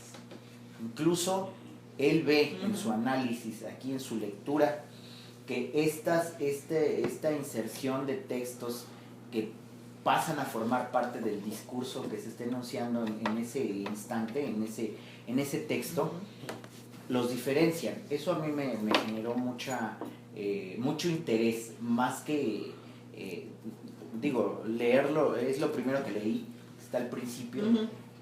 Y fíjate que hicimos una lectura de Memorias de mis tiempos de Guillermo Prieto. Y cuando llega la parte de la intervención norteamericana, él utiliza las cartas precisamente de sus conocidos para dar como ese ambiente, ¿no? de qué está ocurriendo en la Ciudad de México. Claro, con esta observación no puede uno no acordarse de las lecturas anteriores y tratar de hacer una reflexión al menos rápida de cómo influyen, ¿no? Y cómo pasan a formar parte del discurso y cómo se transforman. Y aquí, según la tesis de Newman, establece una diferencia, el hecho de estas citas y cómo lo va desglosando, ¿no? En las cartas, en los diarios es diferente, en algunos más, algunos menos, más o menos importante, pero cumplen una función, ¿no? A mí esta inserción de discursos ajenos que se hacen propios me parece muy muy importante, y claro, está conectado con todo lo primero de Chartier que ahorita nos has dicho, y este contexto del siglo XIX. Entonces, bueno, me parece esto me generó mucho interés, ¿no? Y también me ha generado interés lo de Soledad, ¿no? Y el diario. Sí, dice, acabamos de entrar de la calle, estuvimos pagando unas visitas, fuimos a donde doña Medarda Carrizosa, que es una mujer que me desagrada muchísimo, tan seria, tan seca. La hija es regular de cara, pero me parece muy bonita, muy bobita la pobre. Tomás Campuzano la saluda mucho y parece que la admira mucho. Dicen que el viejo Carrizosa es muy rico. Está lloviendo, gracias a Dios que volvimos. Ay, qué trabajo es tener que cumplir estos deberes que nos exige la sociedad. De una canción copié estos versos que tienen no sé qué de patéticos que me agradan y me interesan. Entonces copia la canción. ¿Qué otros comentarios tienen mientras yo sigo buscándoles otros? ¿Alguien más quiere preguntar? Yo, sí, un poco con esto de las citas que estuvimos leyendo en el capítulo.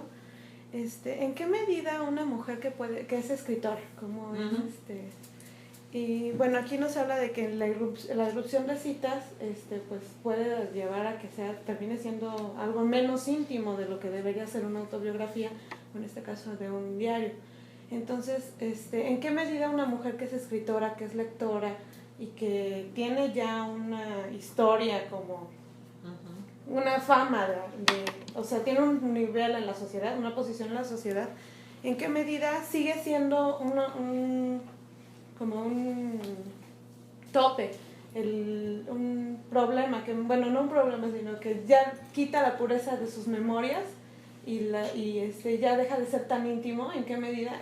Porque si es esta mujer escritora y lectora, pues también es parte de su vida esta irrupción de citas, esto que escriben los demás también forma parte de su intimidad. Entonces esto me quedó un poco... Sí, no, de pronto yo no hice una aclaración, o lo dije muy rápido porque a veces uno piensa que ya está dicho. Cuando ella escribe su diario, ella no es escritora todavía. ¿Sí? Ella tiene 21 años, ella todavía no es la escritora, ella va a morir ya muy muy vieja. Entonces ella no tiene ese carácter de escritor. Ese es el primer punto que habría que aclarar. Bueno, lo otro es que yo pienso, pues eso se puede cambiar también, yo pienso que el ingreso a lo público que hace entrar en diálogo con otro discurso, por el contrario, lo que hace, al menos en esta primera parte, antes de que ella comparta su diario con José María, es ratificar lo íntimo, porque es el juego del espejo con el otro discurso. Entonces no se está saliendo hacia lo público, sino está llevando lo público hacia lo privado. ¿Sí? Sí. Esa sería como la respuesta a las dos cosas, ¿no? Porque ella todavía no es escritora. Ella quiere es fortalecerse, dice. Dios mío, ¿por qué mi corazón carga tan dura, tan horrible pena?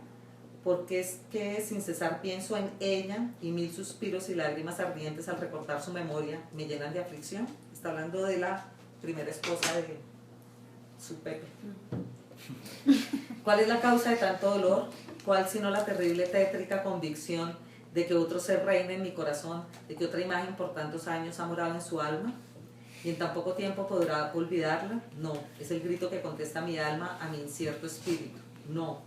¿Quién puede olvidar la noche en que cerca de un cadáver el oro despedazado? ¿Quién podrá olvidar aquella noche? Eso viene en cursiva, ¿sí? No se sabe eso de dónde salió. Esto dice él, y al verme a mí piensa en ella. Ella, no hay comparación. Si era tan linda, tan buena y lo amaba tanto, y si con el tiempo la llegara a olvidar, ella en su sepulcro frío, sí, su alma desde el cielo me ve y yo llena de pavor me inclino. Bello ángel del Señor, perdóname. Yo lo amo como tú amaste, tal vez más, y nunca trataré de que tu tierna, tu bella y triste memoria huya de mi espíritu. Sí, yo le ayudaré a amarte como al ángel más amado del Señor. Esta noche leí estos versos, y copia los versos. Y sí, cruel pensamiento, los muertos también amaran, si memoria conservaran, fuesen celosos allí. Estar quieto mientras ella, la mujer que se adora, porque quien él ama se daba, de tu nombre se olvidó. Ah, espantoso pensamiento.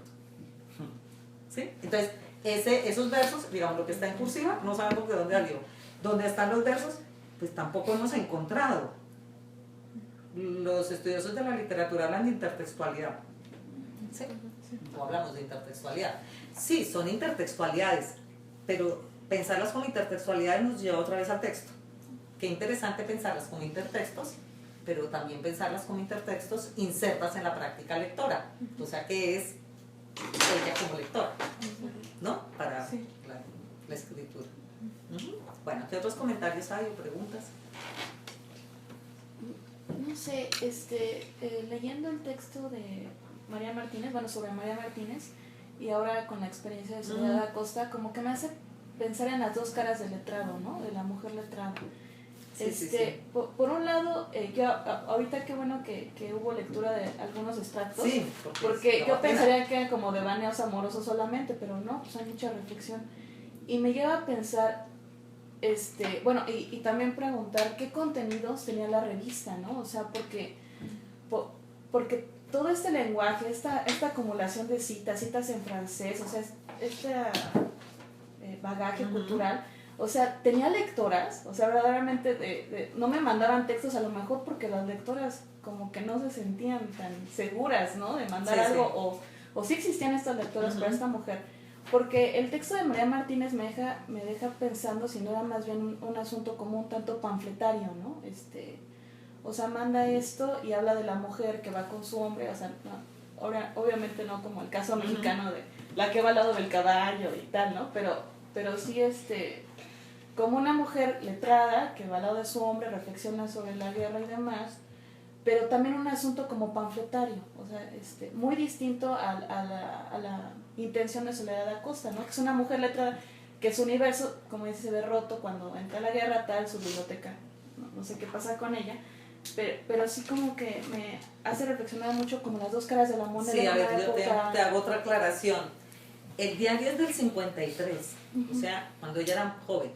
Esto es del 78 al 81, o sea, la revista es aparte. Una cosa es el diario de ella, que se publica hasta después cuando lo encuentran, y otra cosa es la revista que ella hace. O sea, son dos momentos distintos. En el caso de Soledad, el diario no tiene presencia en la revista. No, y también este sentido de que no era la intención de que fuera publicado, ¿no? No hay intención de publicación, nada. Ella emite juicios en sus lecturas y estaba encontrando aquí otra que voy a decirles rápidamente y continúo con la respuesta. Voy a copiar unos versos de Agripina que les estaba diciendo. Los primeros no me parecen tan buenos como los últimos dos que publicaron en el Pasatiempo. Y copia los dos poemas. Y son largos, ¿sí? Son 2 páginas, casi 3 páginas. Se pregunta uno, ¿para qué los copió? es un diario íntimo, ¿no? Entonces uno dice, es como cuando a uno le gusta, voy a guardar esto tan bonito, ¿no? Pues yo también tuve 20 años, como dicen, ¿no? Entonces uno pues guardaba las hojitas bonitas o hacía su diario. ¿Qué sentido tiene copiar cuando se supone que uno tiene el libro? O si lo hace de memoria, pues se supone que tiene memoria. ¿Sí? Eso es como una cosa ahí aparte. Entonces, el diario es íntimo, el periódico La Mujer, esto es una selección de ese periódico. ¿Sí? ¿Qué hacemos nosotros? ¿Qué tiene el periódico? El periódico tiene textos morales, asuntos morales, que son educativos para la mujer, desde cuestiones de higiene, por ejemplo. Textos históricos, donde están las novelas históricas, y, por ejemplo, textos como la función de la historia de la mujer en la sociedad, y novelas psicológicas. Ella lo publica con sus fondos. O sea que el periódico debió tener una distribución.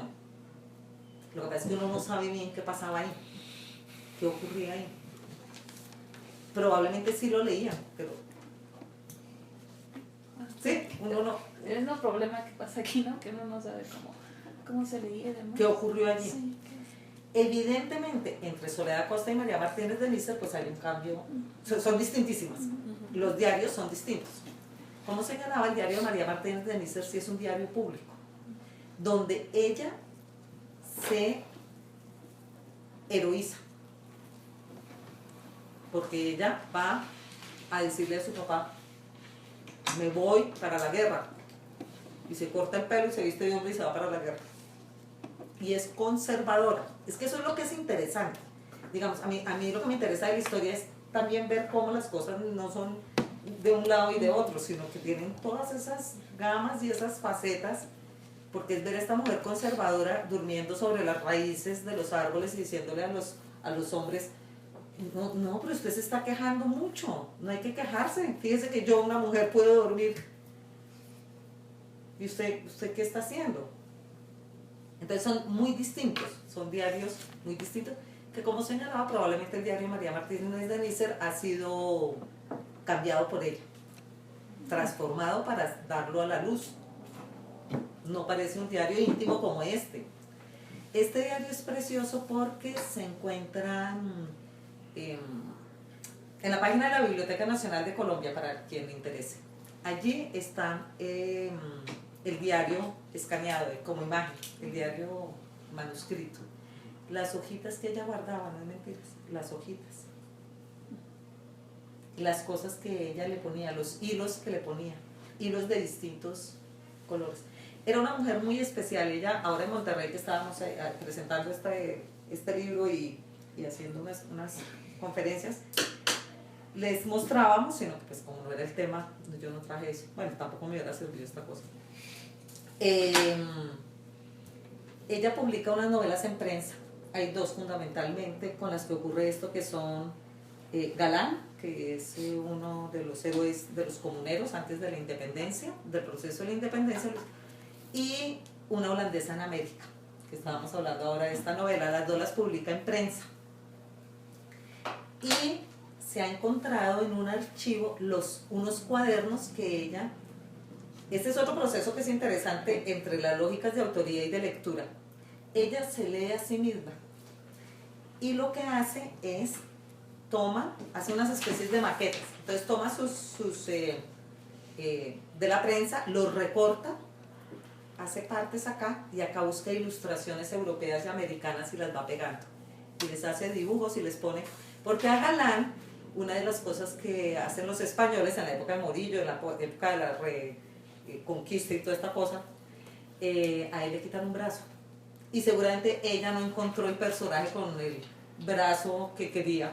Y entonces le quita el brazo al personaje que pone ahí, ¿no? En su maqueta. Nosotros la llamamos maqueta, pero no sabemos eso, porque es como si ella quisiera hacer de sus libros de formato especial. Un libro europeo, ¿sí? y el brazo es como sacado quién sabe de dónde y el brazo está volando.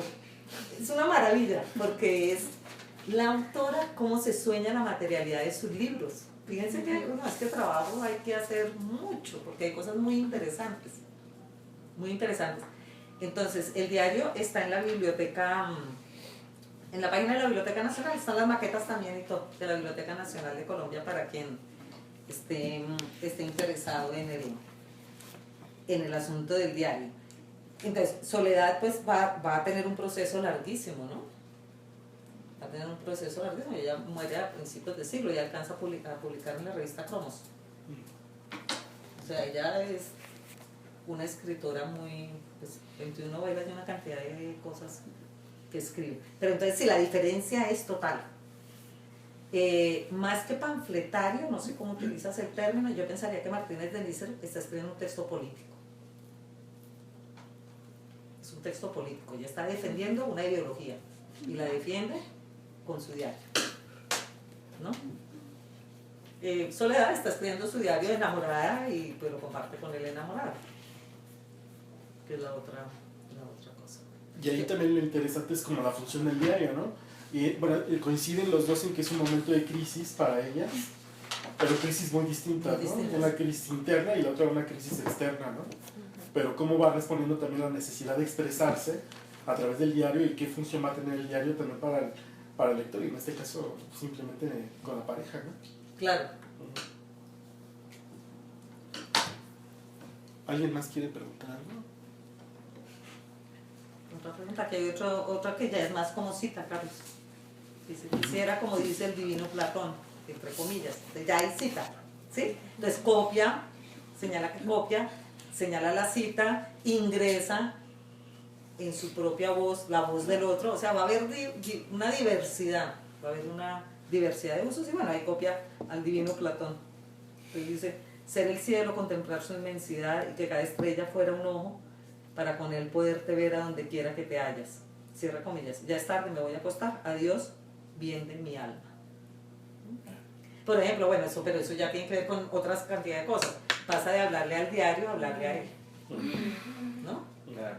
O sea, bueno, ahí eso, mejor dicho, yo les voy a dejar el diario porque tiene para dar y convidar. Sí. Y en esta misma idea de las escrituras del diario, ¿ella también publica cartas? ¿O están rescatadas las cartas o no mantiene correspondencia? No hemos encontrado, no. Ella tiene correspondencia, pero es otro tipo de correspondencia que es la que hace desde Europa para los periódicos, ¿no? Administrativa, digamos. Entonces, sí, entonces es una correspondencia donde habla de las modas, de los libros que hay en París, ¿no? Cuando está viajando a Suiza, entonces que encontró, que vio cómo son las montañas de allá y cómo son las de Colombia, sí, como cosas así. Pero son otro tipo, es una correspondencia de prensa, llamémosla así. No hay un epistolario que nosotros hayamos encontrado, ¿no? ¿Y en la mujer incluye ella textos extranjeros o son puros textos nacionales? No, claro, incluye, en la mujer incluye, les voy a leer las secciones de la mujer. Es que uno podría hablar de Soledad Costa como tanta cosa que hizo la señora. Revista quincenal redactada exclusivamente por señoras y señoritas, ¿no? Así es. Entonces tiene artículos varios. Prospecto a la directora, consejos, la caridad, por Sevinta, Sociedad Protectora para Niños Desamparados, la instrucción pública por Soledad Acosta, consejos a las señoritas por la misma, una pesadilla por Aldebarán, que es ella misma, ¿no? Y Memorias de la Guerra por Agripina Montes del Valle. Biografías, entonces es artículos varios, biografías, ciencias, historia, moral, novelas históricas, novelas de costumbre, poesía, sección para niños, que por ejemplo es fundamental, eso no se ha trabajado, al menos, yo no sé si acá lo habrán trabajado, pero las secciones para niños en las revistas del siglo XIX, sección religiosa, revistas y variedades, ¿sí? En el segundo volumen, empieza ella con la instrucción de la mujer en la sociedad. Allí ella empieza a insertar textos ingleses y alemanes sobre la educación. Hay otra investigadora, yo no he hecho ese trabajo, que está trabajando sobre la inserción de esos textos, cuáles son de Soledad y cuáles no. Porque parece que era una práctica. Vi en estos días aquí en una librería un libro grandote que se llama El plagio. Y yo digo, ya están escribiendo hasta libros sobre el plagio, qué susto. Eso ya se está como, ¿no? Como el concepto de autoría también es variado, ¿no? O sea, en muchos casos la traducción aparece a nombre de autor. Yo he encontrado en el 19 muchísimo esto.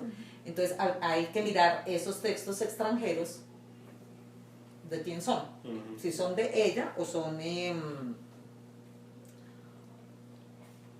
de las otras escritoras. Pero espérese, porque yo quería ir a buscar aquí una cosa. A ver si la encuentro. Mientras piensan. Bueno, y de las citas, yo creo que nos pasa a todos cuando escribimos un trabajo o una tesis. Copiamos esas citas porque nos están diciendo en esas voces o en esas palabras algo que nosotros queremos decir, ¿no? Sí. Yo tengo ganas de decir algo al respecto. O nos ratifican también, no necesariamente, o nos ratifican, o nos contradicen. También, porque Sí. también uno puede ponerlo para debatir. Para debatir, sí. Sí. Sí. ¿Ya? Sí. Sí, bueno, respecto a la adición de citas, sabemos que el diario es inmediato, fija la ingravidez del pensamiento a través de la palabra escrita. Entonces, sentí que estaba como muy de acuerdo con su sensibilidad, esta fluctuación de su escritura con las citas. Y bueno, lo cual nos indica que la lectura activa es también terreno de la intimidad.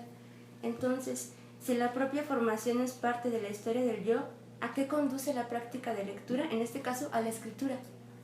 Lo que me llamó la atención sobre todo fue que se puede percibir como el cumplimiento de un ciclo. Lectura, escritura, o sea, es algo muy, muy interesante que me gustaría mucho estudiar, pero es muy complicado. Sí, yo llevo toda la vida, bueno, parte de ella, con eso. O sea, ¿qué es lo que ocurre ahí? ¿Qué es lo que ocurre ahí? Lo que pasa es que casi siempre me estaba ubicando del autor al lector. Pero cuando pensé en el autor-lector, claro, se abre otra dinámica. Ajá. Y más cuando es un lector que hace uso, llamémoslo así, hace uso de esas lecturas para expresar su yo. Exacto, hay una Ese sensibilidad. es, digamos, como el juego rico del asunto, ¿no? El juego rico del asunto, porque, claro, uno piensa, un poco como estaba diciendo Horacio, sí, las citas es como que uno encuentra que alguien dijo las cosas mejor que las que uno dice, pero cuando es el yo el que quiere expresarse, ya ahí ingresan otros factores, ¿no? Empiezan a ingresar otros factores, y más cuando uno empieza a hacerse preguntas como las que yo estaba haciendo. Bueno, pero ¿qué sentido tiene copiar los poemas de la cuñada? Y decir además que el primero es medio malo. ¿Sí? ¿Qué sentido tiene eso en un diario? ¿No? Justo yendo de la mano de esto, me preguntaba si en algún punto ellos dos pactaron el entregarse sus diarios o fue algo que llegaron a la resolución después, porque pues tal vez si lo habían pactado desde antes, pues era como criticar a la cuñada bajita la mano o algo así. No, lo hacen después. Ok. Lo hacen después. Él le pide, es que no voy a encontrar y ya ensucié esto. Él le pide, a ver si seguimos hablando, pero está más en el diario de él. Ahora se va a hacer una edición con el diario de ella y el diario de él. Porque el de él se encontró después. Entonces no hicieron Y ninguno de los dos continuó su diario después. O sea, nada más fue en ese momento. No más de su fue en vida. ese momento. Después José María escribe la historia de un alma, que son sus memorias. Y habla de ese momento. Entonces uno contrasta todo. En un artículo que tengo ese contraste. Él va a señalar cómo él le pide como prueba de amor que le muestre su diario, ¿no? Y ella acaba mostrándole su diario y entonces ya él le muestra también el diario a ella. El diario de ella es un diario profundamente emotivo. Si bien ella quiere conocimiento, pues ustedes lo ven ahí, ¿no? Están sus lágrimas, están sus dudas, están las dudas sobre la esposa, que desde la tumba la está mirando, pues eso debe ser terrorífico, ¿no? Eso, digamos, es real en ella.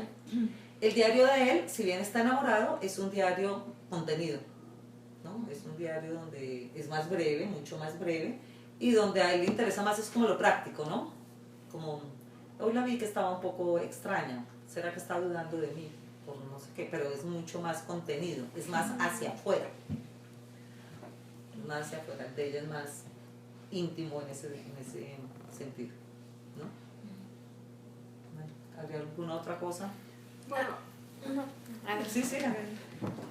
yo quería entonces preguntar, bueno, pero ya me respondieron un poco, si había una intencionalidad de ella de escribir para él, pero entonces eso ya vendría después cuando ya él le pide el libro. Ah, claro, ya ahí cambia. Ujú. Ah, ok. Claro, ahí ya cambia el diario de los dos. El diario de los dos. Ella tiene ansiedad, no, es que no vuelvo a confiar en estas cosas. Y voy a poner mis hojitas así, señalando, ¿no? Él ya cambia los dos diarios porque ya empiezan a tener lector. Es otro juego también que habría que mirar. Antes del otro comentario, va a leerles otro pedacito. Esta noche estuvo aquí y me trajo un libro de poesías de un venezolano, Martín, y leyó algunas en voz alta. Lee muy bien. Cuánta felicidad sentía yo al oírlo a él otra vez. Su voz al leer me traía 1000 recuerdos de felicidad pasada. Me parecía un sueño el verlo, el oírlo. No sé por qué me siento triste. El espíritu esta noche me amará como antes. Es bellísimo. Y es el juego del libro. Es que nosotros nosotros ahora que decimos, ay no, es que esto va a cambiar. Pero la práctica del libro como objeto tiene una tradición cultural que es muy fuerte, muy fuerte, ¿no? No es solo ahora por lo de las dedicatorias, por ejemplo, que los libros dedicados son divinos, entonces bueno, ahora le están poniendo dedicatoria y olor y no sé qué más cosas a los ebook estos para cambiar un poco la cosa, pero el objeto como tal, ¿no? Pues yo sí veo a los jóvenes que ahora están todo el tiempo así con esos dedos haciendo así, ¿no? En el restaurante el uno allá y el otro acá, pues probablemente se enviarán un ebook con regalo, pero uno no se imagina esa materialidad, si logra sustituir esa materialidad de solita recibiendo el regalo del libro del venezolano y él leyendo divino, pues no sabemos, pero sí es una práctica, ¿no? Es una práctica ahí que es como distinta, ¿no? Bueno, ¿quién Sí, tú? yo. A mí todo esto me hace reflexionar mucho sobre algo que ya habías abordado, ¿no? Estas aparentes divisiones entre las diferentes escrituras del yo, ¿no? Porque el texto que leímos habla de estas citas y cómo en la medida de que estas citas tienen el objetivo de comunicar algo, de probar algo hacia el exterior, se van convirtiendo más en memorias que en autobiografía, etc. Sin embargo, me parece que, por ejemplo, en este caso del diario, las citas, como apuntaba Paniela, cumplen más bien otra función, ¿no? Siguen siendo parte de la conformación íntima, ¿no? Y el otro diario, ¿no? Que estaba pensado para ser publicado y que obviamente por ese objetivo va a cambiar. Pero yo pienso, por ejemplo, también en el de Altamirano, que es un diario que no estaba pensado para ser publicado. Y sin embargo, bajo la sospecha de que otras personas pueden acercarse a él, también va a ser un diario contenido, ¿no? Un diario corregido, censurado, etcétera, ¿no? Entonces, no, solo quería comentar eso, ¿no? Que creo que hace falta entonces acercarnos como con mucho cuidado y analizar caso por caso y ver, ¿no? Aunque posean como los mismos mecanismos estructurales, en realidad cuál es la intencionalidad de cada uno de cada los uno. autores. Y por supuesto que la escritura tendrá siempre el juego de generar un objeto autónomo. Y el objeto autónomo siempre estará susceptible de ser libre. O sea, digamos, siempre hay un juego ahí ¿no? Tendría que ser alguien que hiciera el diario y lo tachara, ese mismo, escribiera y borrara, digamos. Pero no conocemos entonces ese caso. Sería esto. Bueno, no sé si hay alguna otra cosa o estamos bien o la idea. Digo, nada más sobre lo del diario, ¿no? Digo, probablemente sería en el terreno de la sobreinterpretación, pero digo, un diario tan bien urdido como parece ser el de ella, pareciera raro que nunca se le hubiera ocurrido a ella que en algún momento se publicara, aunque todavía no era una escritora profesional, pero bueno. Lo hubiera podido hacer cuando era escritora, digamos. ¿No? Y claro, pareciera, ¿no? Podría tener uno la impresión, porque digo, bueno, un diario íntimo que tiene citas también colocadas, ¿no? Y que tiene traducción, bueno, no, ni siquiera son traducciones, sino citas en lengua original y todo, bueno, al menos yo creo que si no como para publicación, pues se piensa en que alguien a lo mejor podía leerlo, ¿no? Y por eso estaba hasta cierto punto bien construido, no sé. Pero ella lo construye justamente por algo que yo señalaba hace un rato, y ella lo construye por el conocimiento, porque ella necesita en la escritura, y entonces en algunos momentos dice, tengo que trabajar más porque tengo pereza, porque no quiero moverme hoy, el día está gris y no quisiera leer, pero debo leer, y entonces se pone a leer, ¿no? Bueno, para cerrar les digo aquí, adiós mis 21 años, esto no tiene que ver con la lectura sino con el diario. Adiós mis 21 años, al entrar en los 22 ya seré una nueva mujer, seré ya esposa. Cuántas ideas se me presentan en este instante, pero mi mente está agitada y no me es posible escribir más largo. Tal vez mañana te diré el último adiós. Mi adorado Pepe me trajo un bellísimo y perfumado ramo de pensamientos esta tarde. Cuántos recuerdos tendrán en lo futuro, amado mío. Nosotros seremos tan dichosos. No es cierto, mi dulce trovador. Hasta mañana, mi novio amado. Se acabó ya. ¿Y la sesión?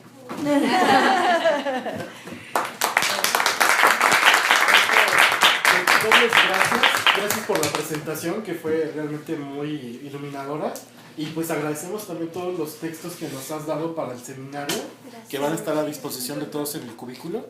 Y esto vamos a tratar de convertirlo en archivo PDF para poderlo... Sí, las copias, qué pena, ni siquiera argolladas alcancé a sacar, están ahí todas horribles, pero bueno.